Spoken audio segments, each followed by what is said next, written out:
Hi and welcome to another story, and today we have part one of The Danger Gang by Tom Fletcher, starting from the very beginning. Prologue, The Storm. The lightning was green and smelled of poo. I know that might not be the best way to start a book, but it's the truth. Besides, I want you to all know right away that this story is a little bit gross, a little bit strange, a little bit unusual, and it all started on a dark and stormy night. Okay, storms aren't that unusual, but this one was different. Just like this story, it was a little bit gross, a little bit strange, a little bit unusual. And not just because it smelled like a dog's bottom, but because this storm wasn't natural. It happened above a quiet, sleepy street in a quiet, sleepy town. The deep green clouds puffed and swelled angrily like an avalanche in the sky, hiding the stars and blotting out the night, leaving only a tiny gap for the eerie full moon to stare through. Bang! A flash of bright green lit up the darkness, followed by a rather eggy pong wafting across the sleeping houses in Strike Lane. Then came the thunder, rumbling through the sky, followed swiftly by the rain. It poured down in buckets onto the rooftops and gardens, drenching the plants and soaking the socks of the people who had left their washing on the line, for no one had expected the storm. Flash! Another bolt of green lightning struck, zapping a tall tree and sending sparks showering down onto the wet pavement below, electrifying the street. Now, we all know that lightning storms can be scary at the best of times, but if you'd seen this one, you would have run to your bedroom, buried your head under your pillow, and possibly even done a little wee in your PJs. Don't believe me? Ask Frankie. He was there. He didn't wee in his PJs, though. At least, he promises he didn't. He watched the storm through his kitchen window. He heard the mighty crash of thunder, saw the lightning bolts zap the houses, charging them with mysterious green energy. What Frankie didn't see was how that weird energy was transforming some of the people inside as they slept. Frankie had only just moved to this freaky town. Oh yes, I forgot to say that that was its name, Freaky. You've never heard of it? Well, I can't say I'm surprised. People don't really like to talk about Freaky. It gives folks the heebie-jeebies, the spooky-wookies, the shivery quivers, the shuddery-wudderies. Okay, I might have made that last one up, but the long and the short of it is that people feel a bit uneasy if they think you come from Freaky. Why? Because weird things are known to happen in Freaky. If you're wondering where this totally real, not made up at all place is, then I can tell you. It's just outside London. You can even get there on the tube if you want. It's 2 stops past Strange, and if you get to Bonkers, you've gone much too far. Freaky hasn't always been the way it is today. It used to be so unfreaky you might even have gone as far as to call it normal. The thing is, a book about a normal town would be as boring as watching paint dry. Brown paint on a wall that was already brown, just a bit faded and needed retouching. A faded brown wall in the toilet of an accountant's office. No one would ever want to read a book about that. Wait, what was this book about again? Oh yes, Freaky. Well, I'm afraid to say that if it hadn't been for Frankie moving there, the situation might not have ended up quite so freaky. I'm not saying it was all his fault, but if Frankie hadn't asked his dad to order that delicious cheesy pizza for dinner on the night of the strange storm, things would have turned out very differently. The stupidest thing of all is that it would have got away with it if he hadn't written the whole thing down. Here's a bit of free advice. If something ever goes wrong and you're to blame, don't write it down. You'll thank me for that one day. Remember, I said that Frankie was new to Freaky. Well, when Frankie moved to Freaky, he didn't really mind leaving his old town behind. As far as he was concerned, a town was a town, a school was a school, and a park was a park. He'd have all those things in Freaky, but the one thing he wasn't going to have was his best friend Danica. Yeah, that's right, Frankie's best friend was a girl. I know what you're thinking, and the answer is no, she wasn't his girlfriend. That's what everyone used to think, but they were just best mates. Honest. Don't look at me like that. Friends, best friends, nothing more. Got it? Okay. Frankie and Danny did everything together. They loved climbing the highest trees and practicing mega wheelies on their bikes, although Danny's were always better, even though Frankie would never admit that. They were fascinated by absolutely anything to do with the space and loved staying up at night to spot satellites orbiting the Earth. They looked like moving stars. They liked the same zombie movies, the same comic books, the same Nutter Crunch ice cream, the same triple fudge donuts. They both loved Frankie's mum's spaghetti and meatballs, Danny's dad's super spicy chicken and takeaway pizza with extra cheese, and they loved the Zack Danger Super Spy books. They were having a competition to see who could read the whole series first, and were both official members of the Zack Danger fan club, the Danger Gang, for kids who wanted to be super spies themselves one day. and they always had each other's back. Like the time Frankie got flu and had to stay home from school. Danny pretended she was sick too and sneaked in through his bedroom window using the ladder from Frankie's garden shed, and they watched zombie movies all day, including Attack of the Killer Kittens Part 2, that really scary one of their parents didn't want them to see. That backfired when Danny caught the flu for real. Her mum said she'd been sick for too long, so must be faking it now, and made her go to school. Plus, Frankie had nightmares for 3 weeks about the killer kittens. Frankie and Danny were like chips and ketchup. Chips are all right on their own, and ketchup goes with pretty much anything, but nothing beats them both together. So Frankie knew that moving to a new town without Danny was going to be tough. That's why he decided to start writing letters to her. No, they were not love letters. After that stinky storm, when things started getting seriously weird on Freaky, he had to tell his best friend about it. That's why everything that happened was written down, and it's time for you to read Frankie's letters from Freaky now, to discover the truth about the storm and all that followed, so get ready to uncover the secrets of the place, of the people, and of the Danger Gang. January. Dear Danny, moving sucks. This morning I packed the last of my Zach Danger books into the last flimsy cupboard box and said goodbye to my bedroom in Greyville. I know Greyville's just a regular town, but as soon as the day came I really didn't want to leave, and I guess my stuff didn't want to leave either. I told Mum that the hole in the box was a sign that we shouldn't go ahead with the move. Frankie Brown, she told me, not even looking up, as she scribbled kitchen on the side of the box with a big felt-tip pen. I'm a scientist. I only believe in fact-based evidence. Now hurry up. The removal van is going to be here soon. So I went and told Dad about the sign, but he just agreed with Mum, like he always does.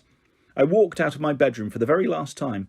I didn't even shed a single tear like you said I would. And you know what that means, right? You owe me your limited edition Zach Danger badge. You know, the super awesome one that looks like a plain red badge until you tilt it just right and the words "The Danger Gang" appear. The Danger Gang! Oh man, I've loved that badge ever since the moment it fell out of that box of Danger Flakes spy cereal and landed in your bowl and not mine. And now it belongs to me. You can put it in your envelope when you write back. You better write back, Dan.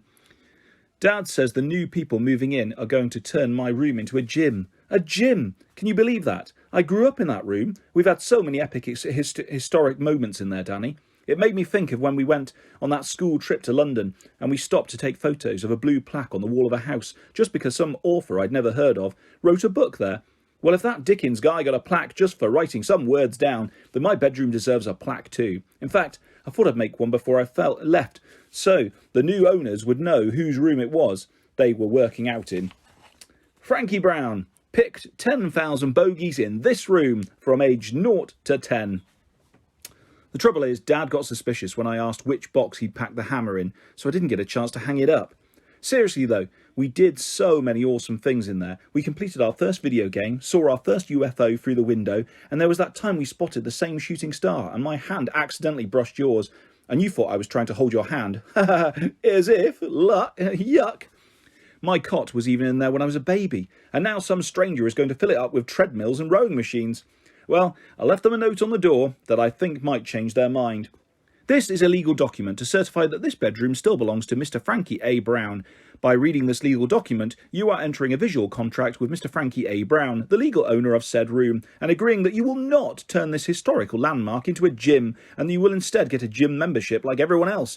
Nor shall you change said bedroom in any way without written consent from Mr. Frankie A. Brown himself. If you break this contract, you will face serious consequences. You will be in big trouble with the law, including the police, or worse, a lawyer. Unfortunately, Mum found the note before we left. You need to learn to let go of things, Frankie, she sighed. I'd happily leave Max behind, I told her, but apparently that wasn't an option, so Max had to come with us to the new house too. This sucked because he pooped his nappy in the car on the way there, but Dad said there wasn't time to stop at the services, so I had to go to the whole journey with my head out the window to stop myself breathing in his poo particles. We drove past that big cooking apple tree in Mr. Flaxen's front garden, and I remember the time I dared you to climb all the way to the top. When you did, you celebrated so hard, the branch snapped and you fell all the way down, landed on me, and we both ended up in hospital with matching head bumps. We got to stay home from school together the next day, though, which was pretty cool. Then we ate that Nutter Crunch ice cream we found right at the bottom of the freezer that was 10 years out of date, because you said it was vintage and that ice cream gets better with age, like the stinky cheese my dad eats at Christmas. We both ended up with brain freeze and food poisoning. Anyway, it made me realise that we'd done a lot of cool stuff together in Greyville, but Mum's really excited about the new job we're moving house for. I've wanted to be head of science for years, Frankie. It's not every day these teaching jobs come up, you know. She keeps saying, plus there's a big garage at the new house, perfect for storing my work. So that's that. But don't worry, I won't forget you. We've been best friends forever, which is why I thought I'd start writing you letters. It was actually my dad's idea on the drive to the new house. You should try writing to Danny. I used to write to a French pen pal when I was a kid. His name was Jean-Claude. He used to love helicopters, he remembered, starting one of his long stories about when he was a kid, so I zoned out after that. Letters. As if. We both know letters are the most boring thing since dust, so I thought it was a totally rubbish idea, just like all my dad's other totally rubbish ideas. Yeah, no, it's a totally rubbish idea, I told him. I'm just going to email Danny. But then I remembered that you share a computer with the supreme leader of Planet Annoying, your older sister, and she always seems to be able to work out your passwords. Plus, we both know that Maya has had it in for me since day one. Then it hit me that writing letters is actually perfect. No one reads letters anymore, so Maya will never be expecting it, and our parents will just be happy we're practicing our handwriting. I once heard Mum say that Dad might actually be a genius if he wasn't such an idiot, and that it's a fine line. I think she might be right. So I'm going to write to you once a month to tell you what I've been getting up to. Wait, I've just realised something. I haven't even told you the only good thing about moving to this house. The town I'm moving to is called Freaky. Can you believe that? That's an actual name. I now live in Freaky. I'm writing you a letter from Freaky. It's a freaky letter. I know, right? You couldn't make this stuff up. Uh-oh, I've got to go. Dad's ordered pizza for our first meal in the new house, and I want to see if the new delivery place is any good. I'll be back to finish this letter in a bit and tell you what Freaky Pizza is like. That's never going to get old. I'm back. Freaky Pizza was all right. They could do with adding more cheese. You know, I need loads of cheese on my pizza, but the fact that the pizza place was actually called Freaky Pizza kind of makes up for it. So, I bet you're wondering about my new house. Number 13, Strike Lane, another cool name, right? Well, unfortunately, that's all that's cool about it. Mum said this new house was going to be way better than our old one, but when she showed me photos, it looked like it smelled of mushrooms. And surprise, it does.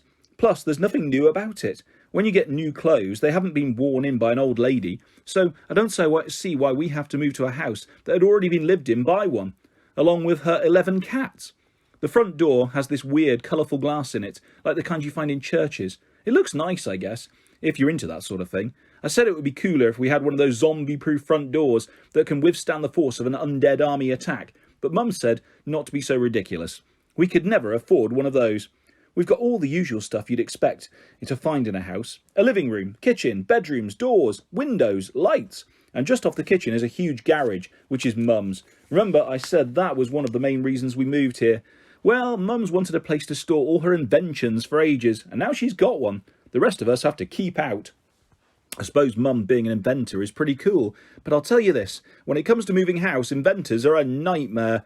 All her inventions needed recalibrating or something, which I think means they've all gone a bit loopy on the drive over here. The Pancake-O-Matic started making stacks of pancakes when Mum unpacked the kitchen stuff, and it wouldn't stop. Then the Pancake-O-Matic flipped them out of the window. Well, it would have done if the window upon open upper had been working properly, but unfortunately it was busy opening the downstairs toilet door instead. And worst of all, the auto nappy changer can't seem to tell the difference between me and Max. But once Mum irons out all the bugs, things should go back to normal. Which reminds me, the robo-iron decided to iron my shoes, but since I've got flat feet, Dad thinks they should still fit me, okay? Anyway, there's one thing this house has that my old one didn't. A basement. Win! I tried to get Mum and Dad to let me have it as my bedroom, but Dad said it was going to be his man cave. The only other grown-up I know that has his own cave is Batman, so at first I thought Dad might be living some sort of double life as a superhero like Zack Danger, which would explain why he's such a nerd in everyday life. I couldn't wait to see what sort of secret superhero HQ he was going to install in this man cave in the basement. You can imagine my disappointment when Mum explained that it was just a place for Dad to keep all his junk that she wouldn't let him have in the rest of the house. I think, because Mum gets to take over the garage, Dad decided he needed his own dad space too. He's so needy, but he's pretty chuffed that he got a man cave. There's no bat suit or gadgets, but he does have the brown armchair that our old dog chewed to bits. R.I.P. Billy. a dartboard, and a tiny fridge full of fizzy drinks that I'm not allowed to have because Mum says they'll rot my teeth. Dad's teeth must be beyond hope. Waste of space. So instead of my basement bedroom of dreams, I've got to climb 2 flights of rickety stairs to the top floor, and it's as spooky as it sounds. Up here, you can make as much noise as you like, Frankie, Mum said, really trying to sell it to me. You'll be able to practice your drums without disturbing anyone, Dad added. Dad loves that I've started playing an instrument. Maybe he's hoping I'll be an out-of-work musician one day too. But I'd bet that awesome Danger Gang badge you owe me that playing my drums at 3 a.m. is still going to be unacceptable. So, what's my room like? Will it be a blue plaque worthy? Well, imagine the scariest, most definitely haunted room you can think of. Times it by 20 and add a million. Creaky floorboards, check. Wardrobe doors that don't close all the way so the thing living inside can watch you, check. Cold draft that comes in through the tiny cracks around the windows, check. Safe to say that my bedroom sucks.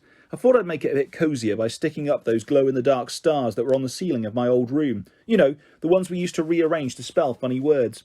But guess what? My new bedroom is so dusty that they won't even stay up there. Mum told me to use the Dust-O-Matic to clean it, and then the stars should stick better. But with her inventions behaving in such a bonkers way, I'm not touching them. And we both know the chances of me doing the dusting myself are 0. So that's why all my glow stars are in the envelope with this letter. So you can put them on your ceiling. Maybe then, you're in bed looking at them, you can think of me in my haunted room in the house that smells of mushrooms and cats, with a flimsy non-zombie-proof front door. I'll write again next month, if I'm still alive. Oh, when you walk past my old house on the way to school, try to see what they're doing inside. I want details. Frankie A. Brown. P.S. Sorry for the X. I got carried away. Yuck, lol. February.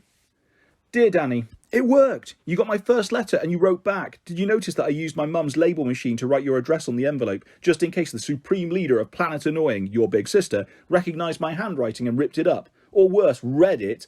Maya is such a nosy face that her face might as well just be one big nose with 2 eyes, a mouth, then another nose right in the middle. Anyway, your letter arriving makes up for today being lame. Although I'm a bit worried that our new postman might be a thief because the envelope did not contain the Danger Gang badge that you owe me. I guess there's a chance that Max ate it, because when the post fell through the letterbox, he managed to waddle over and chew it all before Mum and Dad could get to him. I'm sure he must be half toddler, half dog, but Mum said that was not possible, and he's just going through a bitey phase.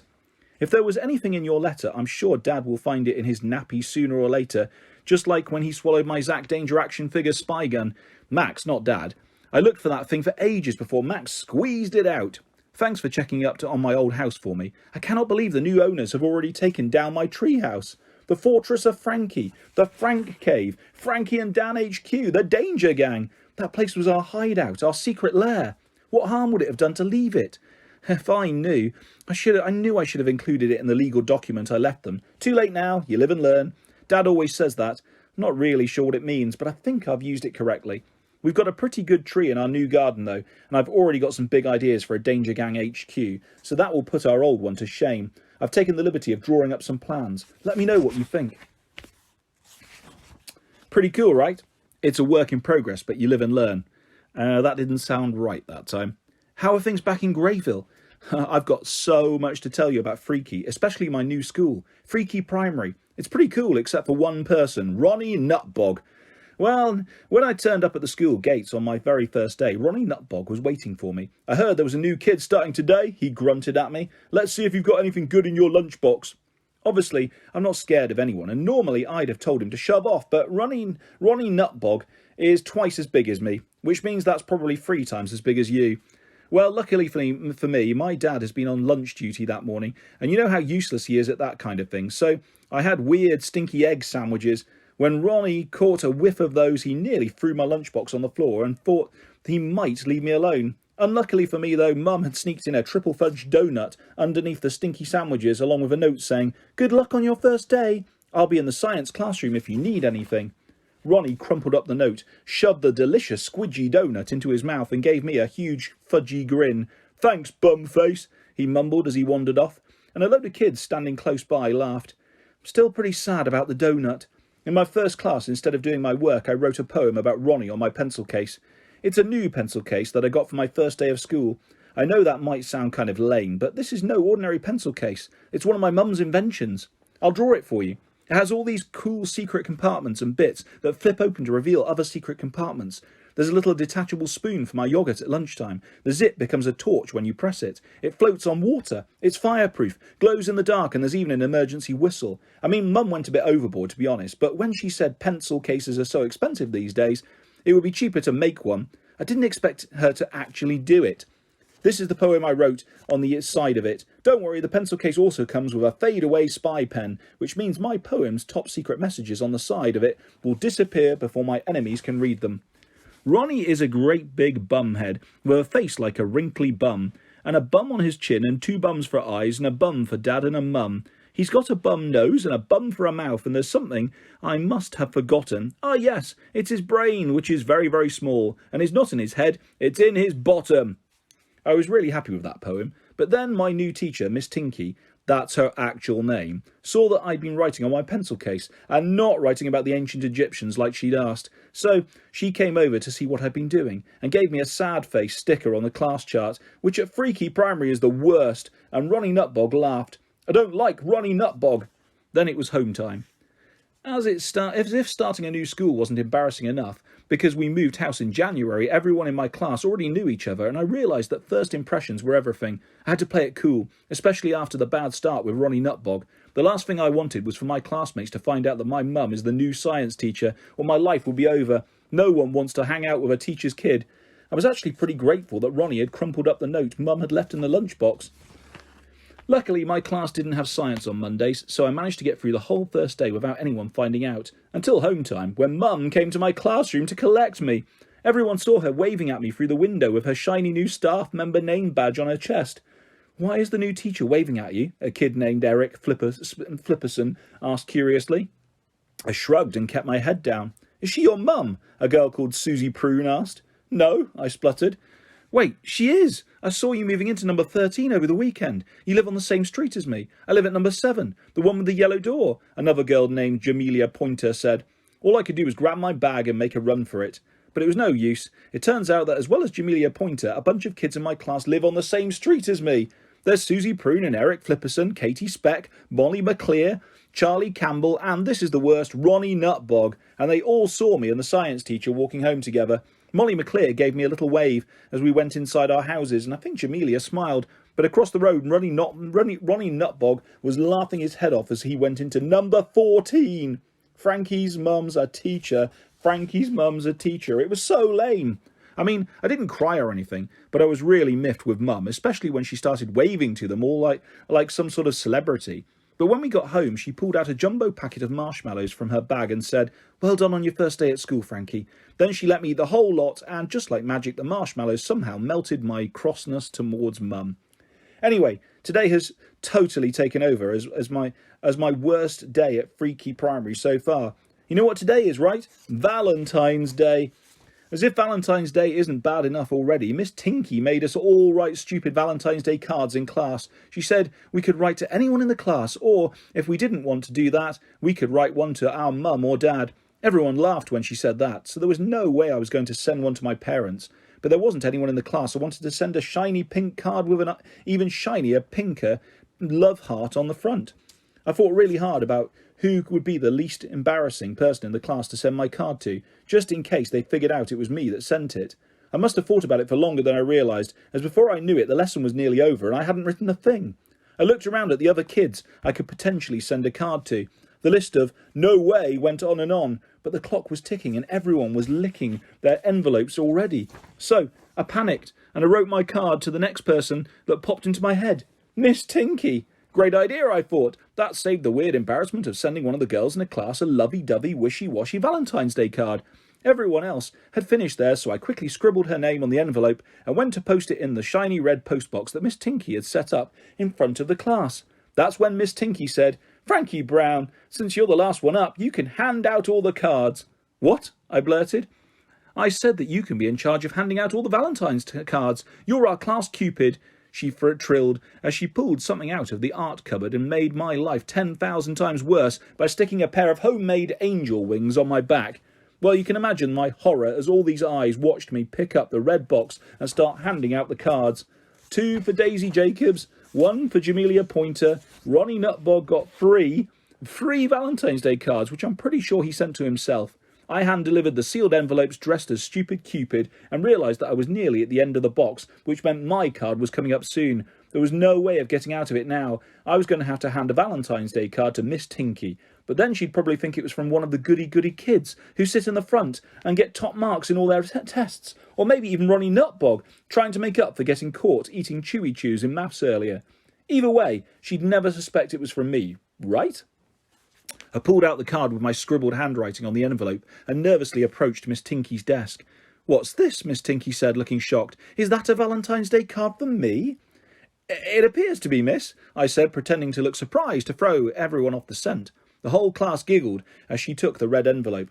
"Well, I must say this is a shock. No student has ever sent a teacher, a Valentine's Day card before. What a shame it won't say who it's from. I'll never know who sent it."